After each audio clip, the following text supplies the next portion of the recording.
Hola, ¿qué tal? Bienvenidos a la edición semanal de Costa Rica Noticias. Gracias por estar con nosotros. Eisel Chacón Cordero les saluda y estaré con ustedes durante la próxima media hora de información. Les recordamos que también puede seguir esta transmisión en vivo mediante las plataformas de redes sociales de Costa Rica Noticias que usted observa en pantalla. Estamos en Twitter, en Facebook y también en YouTube. Vamos de inmediato al detalle de las informaciones. 4 empresas involucradas en el caso Cochinilla se exponen a ser sancionadas o expulsadas de manera definitiva de la Cámara Costarricense de la Construcción debido a la apertura de un proceso administrativo. La Cámara de la Construcción señaló que las empresas afiliadas MECO, Casiza, ITP y Herrera serán investigadas por el Consejo Consultivo en esta entidad para determinar irregularidades y tomar medidas de acuerdo con su estatuto. La Cámara Costarricense de la Construcción decidió abrir un proceso en contra de 4 empresas afiliadas a la entidad e involucradas en el caso judicial conocido como Cochinilla. La decisión fue tomada por la Junta Directiva de la Cámara en una sesión el pasado jueves 30 de junio y se determinó que será el Consejo Consultivo quien llevará a cargo este proceso. El acuerdo dice textualmente: convocar de inmediato al Consejo Consultivo de la Cámara Costarricense de la Construcción para que inicie el debido proceso con el fin de analizar los casos particulares de empresas asociadas que pudieran estar involucradas en estos hechos, a efecto de tomar todas las medidas necesarias que correspondan en atención a nuestros estatutos. Según esta entidad, las sanciones que pueden establecer la Cámara Costarricense de la Construcción contra las empresas afiliadas, una vez seguido el debido proceso interno, incluyen desde una suspensión mientras se realiza el proceso judicial hasta la expulsión definitiva de la Cámara, según sea el caso.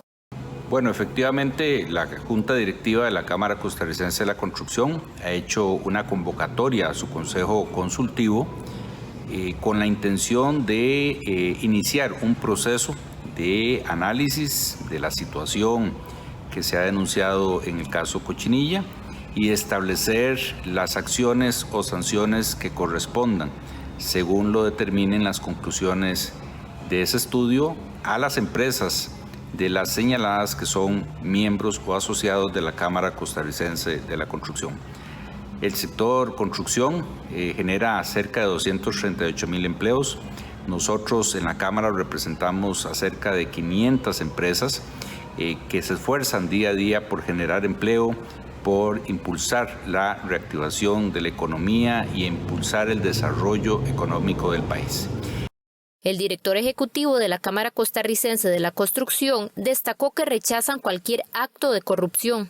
Representantes del sector formal, vamos a tener cero tolerancia con situaciones de esta naturaleza. Nuestra Junta Directiva considera necesario hacer un llamado a las autoridades para que se llegue hasta las últimas consecuencias y pues cuando se establezcan las irregularidades o ilegalidades cometidas, pues que se sancione con todo el peso de la ley.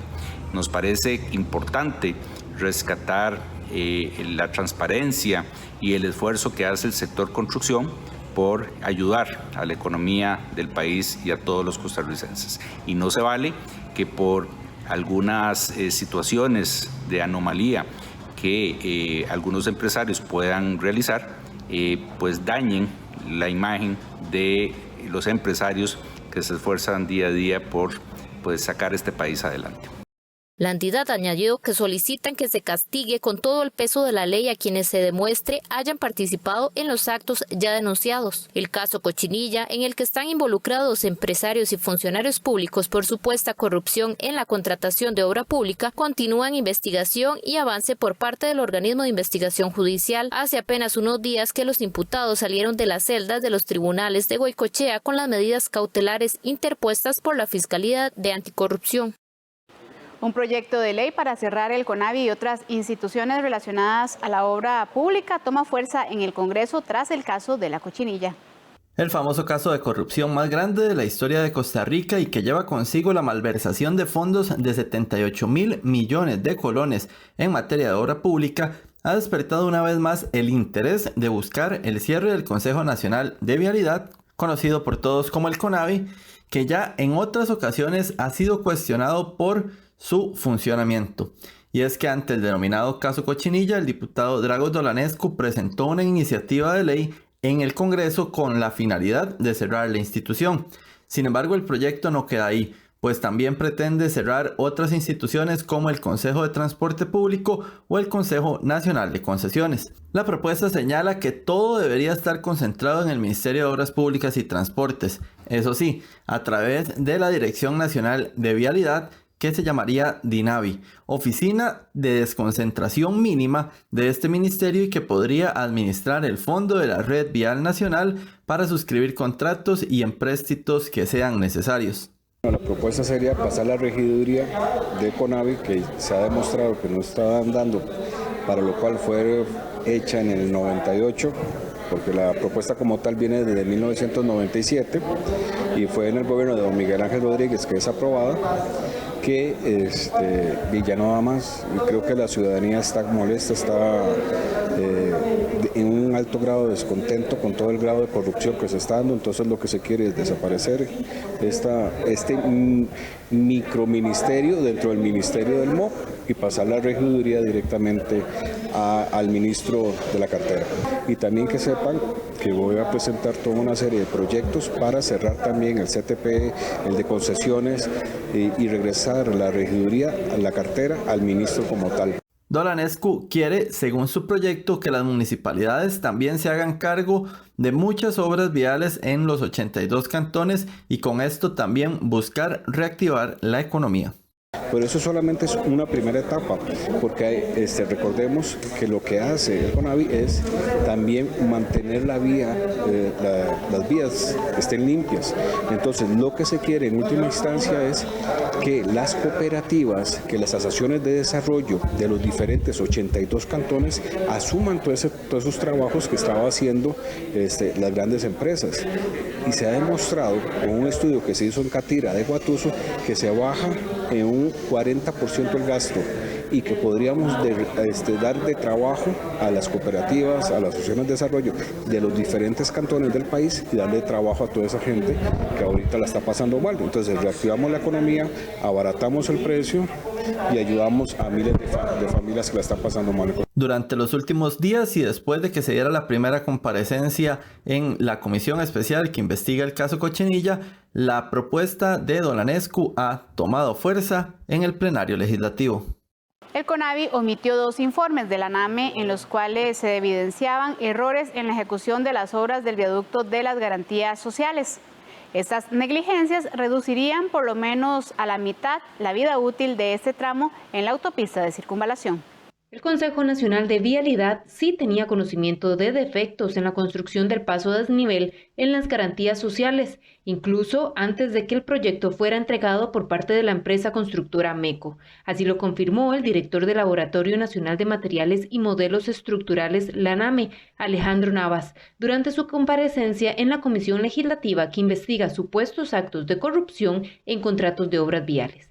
Específicamente, la NAME realizó 2 informes, el primero a lo largo de todo el proceso de ejecución del proyecto y se entregó en julio del 2020, mientras que el segundo se realizó posterior a la obra para evaluar aspectos como el desempeño del pavimento, el cual fue entregado en diciembre del 2020. Ambos análisis evidenciaron serias alteraciones en el proceso constructivo e incluso en la calidad y confortabilidad del pavimento.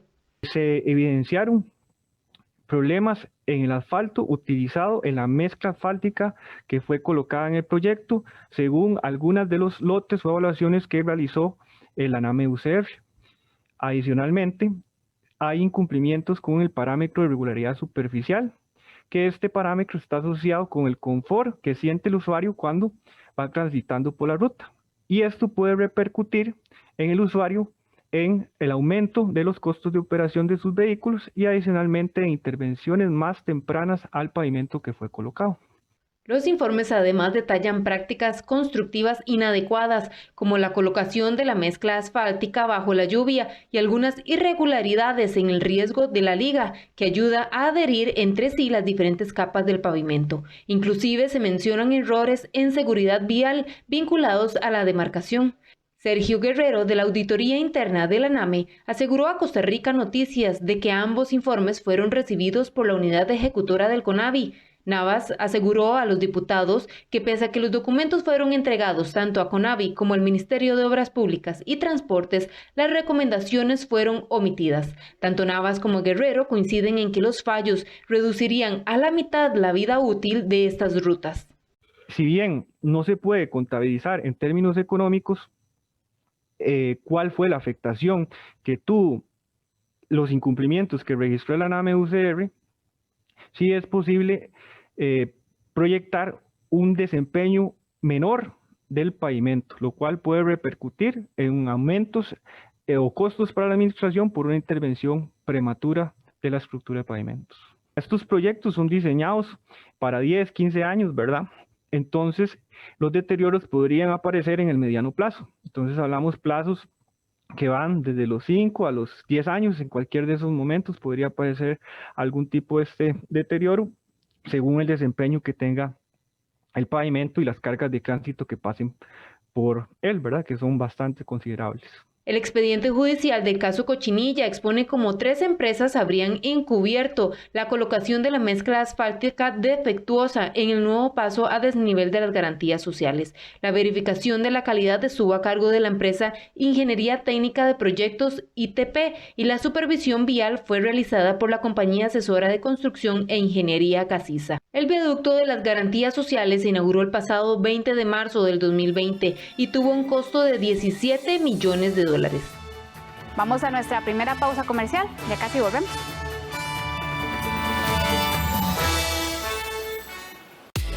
Ellos son Los Campos y es el tercer mes que disfrutan su premio para comprar en el súper gracias a sus tarjetas de débito y crédito del Banco Popular. Pague usted también con sus tarjetas y podría ser uno de los 10 ganadores de 300,000 colones por mes durante lo que queda del año para compras en el supermercado. Nuestras tarjetas le dan bienestar a usted y su familia. Si no tiene su tarjeta, solicítela en nuestra página web. Banco Popular y de Desarrollo Comunal. Hola, mi nombre es Melissa Macís, yo vengo de San Rafael de Heredia y quiero invitarlos a todos para que sintonicen Audiotopía Bicentenario. Estoy segura de que hay muchísimas sorpresas. Audiotopía Bicentenario, este sábado a las 8 de la noche. Aquel puente que usted quería quedó ahí atrapado en las redes de un sistema político que no permiten que las decisiones avancen. Desde hace años escuchamos la palabra ingobernabilidad. Nuestros presidentes cada vez tienen su trabajo más difícil y los propios cambios que logran en Costa Rica han vuelto más complicada la labor presidencial. Esto se debate en Animales Políticos. Este 4 de julio a las 7 de la noche, con repetición el martes 6 a las 8:30 de la noche, en 13, Costa Rica Televisión. En nuestro espacio Cine en Cortos, presentamos La Butaca. Varios cineastas ecuatorianos nos muestran sus cortos y nos explican cómo vieron la luz. Fuimos alrededor de 30 personas en el rodaje. Creo que las 2 últimas semanas que teníamos de plazo logramos dar con el evento de montaje. El jueves 1 de julio a las 9 de la noche y el domingo 4 a las 11 de la mañana, aquí en 13, Costa Rica Televisión.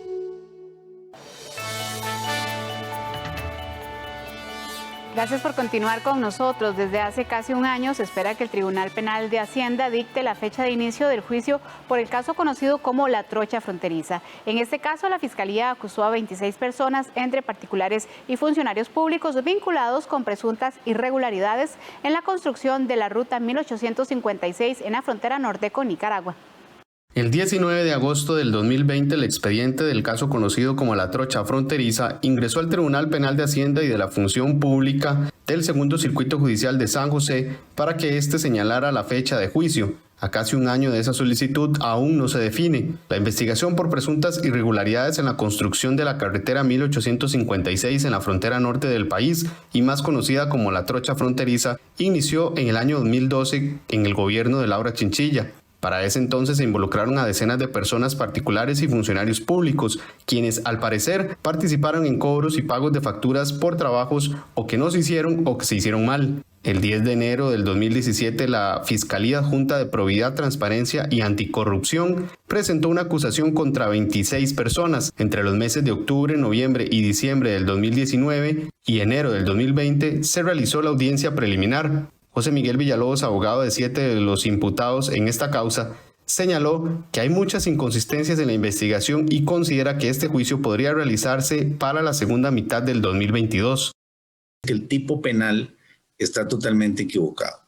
Para la Fiscalía lo que hubo son delitos de peculado, de cohecho y demás, pero en caso de ser ciertos los hechos, lo que habría ahí es un delito muy reducido, que lo que tiene es pena de multa, donde lo que habría es un manejo culposo de los fondos públicos. Eso se llama facilitación culposa de sustracciones. Es cuando sin intención, pero mediante imprudencia o negligencia, funcionarios públicos pudieron generar que algunos particulares tomen fondos públicos. Es decir, que no hay ninguna intención.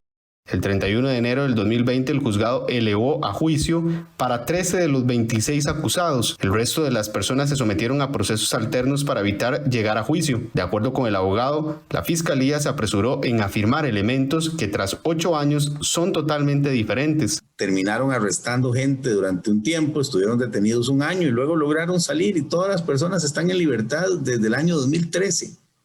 Imagínese usted. Y nadie se ha fugado. Nadie se ha fugado. Pero lo más grave, Andrés, si usted lo recuerda muy bien, porque yo me acuerdo de ese monto, 25.000 millones de colones de desfalco, decía la Fiscalía y sectores mediáticos, para terminar en la acusación diciendo que la acción civil resarcitoria no llega ni a 2 millones de dólares. O sea, de 50 millones de dólares se redujo a 2 millones. Es decir, ¿por qué razón tienen que hacer esas afirmaciones tan aventuradas desde el inicio y sin ninguna prueba? Costa Rica Noticias intentó conocer si el tribunal tiene establecida la fecha de juicio, pero al cierre de edición no recibimos respuesta. La Sala Constitucional acumula hasta el 1 de julio 4 consultas constitucionales del proyecto de empleo público. Los magistrados tienen 30 días para resolver si existe algún error de procedimiento o si en alguna de las normas se violenta la Constitución política. La Ley Marco de Empleo Público enfrenta un complicado camino por la Sala Constitucional. Hasta el jueves 1 de junio, la Sala Cuarta acumula 4 consultas constitucionales sobre el proyecto, trámite que debe realizarse previo al segundo debate en la Asamblea Legislativa. Los magistrados deberán determinar si el contenido del proyecto violenta la Constitución política o si se presenta un error en el procedimiento. La ley dice que es obligatoria la sentencia para los aspectos de procedimiento, porque la Constitución, y el reglamento de la Asamblea Legislativa establecen ciertos procedimientos para la aprobación de la ley y requisitos. Si no se han cumplido, ese componente sí es obligatorio. Esa decisión de la Sala Constitucional es obligatoria. Pero también ocurre que los diputados consultan el mérito del proyecto de ley, es decir, asuntos ya sustantivos. Si le parece que la regulación A o la regulación B es contraria a la Constitución, que es un análisis diferente, porque repito, el primero es solo de procedimientos. ¿Cuáles eran las reglas que se tenían que cumplir? José María Villalta y otros diputados presentaron el 17 de junio la primer consulta. El 22 de junio pasado, un grupo de diputados del PUS y otros partidos presentaron la segunda consulta. El 23 de junio, otro grupo de diputados encabezados por Roberto Thompson enviaron otra consulta. La última y más reciente fue la presentada por la Corte Plena, la cual podría separarse del conocimiento de las otras.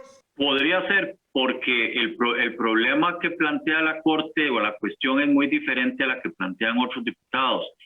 Ahí lo que la Corte plantea que este proyecto de ley le da autoridad al Ministerio de Planificación, que es un órgano del Poder Ejecutivo, en contra del Poder Judicial, aunque sea en su función administrativa. Esa frontera de división de poderes, ellos alegan, y yo creo que tienen razón en ese punto, interfiere en la independencia del Poder Judicial, porque pudieron esas reglas haberlas transferido a la Ley Orgánica del Poder Judicial y a las otras leyes que gobiernan el funcionamiento administrativo de la Corte, que sean Los magistrados constitucionales tienen 30 días para resolver las consultas, que solo si se detecta el vicio de procedimiento es vinculante la resolución. Pese a que el desempleo había bajado de forma muy moderada en los últimos meses en nuestro país, en este momento se mantiene sin cambio alguno. Esto si se comparan las cifras de las de hace 3 meses. Actualmente, 431.000 personas se encuentran en busca de trabajo. 431.000 personas se encuentran sin trabajo, así lo dio a conocer la encuesta continua de empleo del INEC. Para el trimestre de marzo a mayo, la tasa de desempleo en el país cerró en 17,7%. Las mujeres siguen siendo las más afectadas, con una tasa de 24,2% de desempleo, mientras que los hombres con un 13,3%. Si se compara la tasa de desempleo con el mismo periodo del año anterior, se da una disminución de 38.000 personas. Sin embargo, se registra un aumento de 9.000 personas sin trabajo con respecto al trimestre de febrero-abril de este año. La población en la Fuerza de Trabajo Nacional fue de 2.44 millones de personas y registra 104.000 personas más en comparación al año anterior. La tasa de desempleo al inicio de la pandemia, cuando estaban todas las restricciones más altas, digamos, fue de 20.1. ¿Qué significa? Bueno, hay 20 personas de cada 100 en la fuerza de trabajo estaban en el desempleo, estaban buscando empleo o esperaban para reiniciar su negocio de nuevo. Entonces, para este mismo trimestre, en este año, es 17.7. Es decir, disminuye 2.4%, puntos porcentuales. Y algo positivo es que hay un aumento en la participación de los aspirantes para este trimestre. ¿Qué quiere decir? Que hay gente de secundaria completa que viene a buscar trabajo y no tenía experiencia previa en el mercado. En el caso del subempleo, que son las personas que trabajan menos de 40 horas por semana, la tasa se ubica en 15,7%, un 19,4% son mujeres y un 13,5% hombres. Dicha tasa se mantiene sin cambio respecto al trimestre anterior. Los datos mostrados por el INEC hoy día demuestran que todavía el tema de desempleo en Costa Rica sigue estancado, porque pasó el 17.3 al 17.7. En este caso todavía las más afectadas serían las mujeres, con un poco más del 24%, y en el caso de los hombres estaría un poco arriba del 13%. Esto significa que todavía el tema del desempleo sigue estancado, no se están recuperando empleos. La meta debería ser llegar hasta el 12%, que es donde exactamente nos tomó de sorpresa el COVID. Sin embargo, para la macroeconomía es importante estar entre el 3 y el 6%. ¿No? Esto nos lleva a un esfuerzo significativo para cumplir una meta macroeconómica que todavía no es un requisito. El país lo ha hecho bien con la inflación, lo ha hecho bien con las tasas de interés, pero en este momento la economía está sujeta a generar empleo, ahí es donde está focalizada. La encuesta además reveló que para este trimestre se estima 2 millones de personas ocupadas. La tasa de desempleo llegó a estar en 24,4% en mayo del año anterior y desde ese entonces se mantiene a la baja. Sin embargo, en este último trimestre sufre un leve aumento, pasando de 17,3% a 17,7%. Vamos a un corte comercial, ya casi volvemos.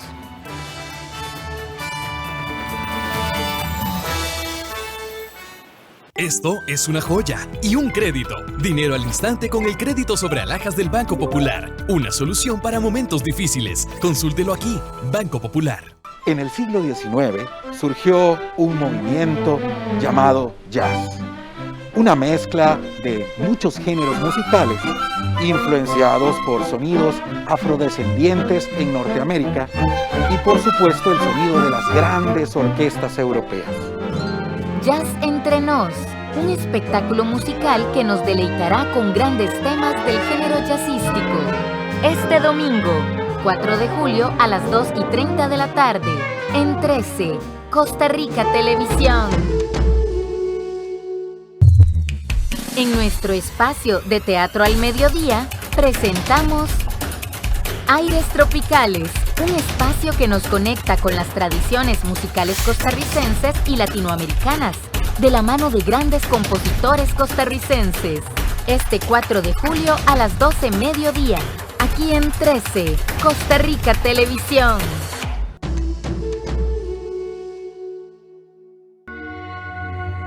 Este 6 de julio estrenamos nuestra serie White Stories, historias sobre el mundo que vivimos, con el gran documental La Jueza.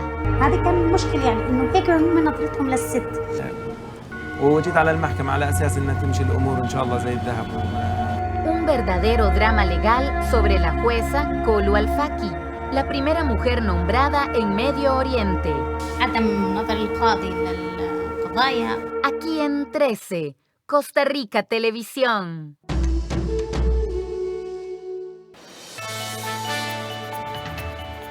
Gracias por continuar con la edición semanal de Costa Rica Noticias. Autoridades públicas y privadas se unen por cuarto año consecutivo para prevenir las quemaduras en niños. Los expertos aseguran que durante este tiempo de pandemia se ha visto un incremento en este tipo de accidentes domésticos afectando a los más pequeños de la casa. De acuerdo con las estadísticas del Hospital Nacional de Niños, el año pasado hubo un aumento en la atención de niños quemados con respecto al año 2019, ya que egresaron 343 pacientes, mientras que en el 2019 fueron 310. Por su parte, este primer semestre del 2021 ya se registran 145 casos al 22 de junio. Estamos cerrando este primer semestre del año con un poco más de 150 niños hospitalizados por quemaduras, lo cual es solo la punta del iceberg, porque hay un número importante de niños que no se hospitalizan, pero que requieren curaciones y valoraciones diarias en el hospital hasta que logran su recuperación.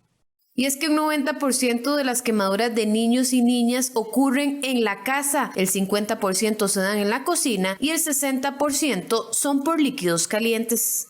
Si bien la casa debe ser el lugar más seguro y donde cada niño, niña y adolescente debe tener la mayor protección posible, las estadísticas nos exigen seguir trabajando en la prevención y en el acompañamiento a las familias en la crianza activa y responsable. Y es que un 90% de las quemaduras de niños y niñas ocurren en la casa, un 50% se da en la cocina y un 60% son por líquidos calientes. Padres, madres y personas adultas debemos entender que una quemadura, una intoxicación, una caída son prevenibles y evitarlas es nuestra responsabilidad. Si las personas responsables no lo hacen, se podría estar ante una omisión en el ejercicio de la autoridad parental o negligencia, porque se priva a los niños y niñas de cuidado, protección al que tienen derecho. Según se informó, por primera vez en esta campaña de prevención de quemaduras se une Red CUDI, lo cual permitirá llevar los mensajes a muchos más padres y madres, así como cuidadores de niños de todas las regiones del país. Una vez más, lo más preocupante es que las quemaduras ocurren en niños pequeños que necesitan más cuidado y más protección. Por eso hoy nos llena muchísimo de alegría que se sume a esta campaña este año la Red Nacional de Cuidado y Desarrollo Infantil. Porque gracias a su apoyo podremos levar información, buenas prácticas, herramientas valiosas a todas las alternativas de cuidado en el país. E aí estaremos cobrindo por lo menos 80 ou mais de 80% de las comunidades. Isso tem um poder muito grande. Então, informação, difusão de informação. Cuando inicia una campaña de estas, yo siempre tengo una satisfacción interior muy importante y es que pienso, qué dicha que estamos haciendo este esfuerzo, porque estoy segura que vamos a evitar muchas quemaduras con información. La campaña Una quemadura debe prevenirse también cuenta con el apoyo de las empresas ASA, Compañía de Seguros, Cadena Radial Costarricense, RITV y Telecable. Además estará al aire de julio a septiembre en radio, televisión y redes sociales. A partir del próximo 12 de julio, la Caja Costarricense de Seguro Social iniciará el plan piloto para el uso del medicamento que ayudaría a disminuir hasta en un 95% la posibilidad de contraer VIH. El medicamento para prevenir el contagio del VIH hasta un 95% estará disponible en un plan piloto de la Caja Costarricense de Seguro Social a partir del próximo 12 de julio. Esto debido a que Costa Rica ya cuenta con un marco normativo aprobado para el uso de la profilaxis preexposición.